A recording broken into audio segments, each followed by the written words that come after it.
Welcome. Today, I'm going to show you how to quickly export an Excel file from Dropbox on your mobile device, making it easier than ever to share or move your important spreadsheets wherever you need. First, make sure you have the Dropbox app installed and that you're logged into your account. Once you're ready, open the Dropbox app on your phone.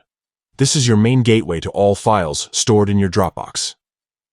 At the bottom of your screen, you'll see several options. Tap the one labeled Files. This will display a list of all your folders and documents, including your Excel files. Now scroll through your files and locate the Excel file you want to export. Once you've found it, look to the right of the file's name. You'll see 3 small dots. This is the More Options menu. Tap on these 3 dots to open up a menu with different actions for that specific file. In the menu that appears, select Share. Dropbox will give you a few quick sharing options, but for exporting, look for and tap on Export. This is the key step that lets you send your file outside of Dropbox. A list of available destinations will appear on your screen. Here, you can choose exactly where you want your Excel file to go.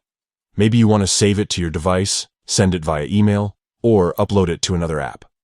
Just tap your preferred destination. Dropbox may prompt you to confirm the action or select a specific folder or app. Simply confirm your choice, and the export will begin. Your Excel file will be processed and delivered to the location you selected. And that's it. With these simple steps, you can export any Excel file from Dropbox on your phone, putting your spreadsheets right where you want them in just a few taps. Thanks for watching.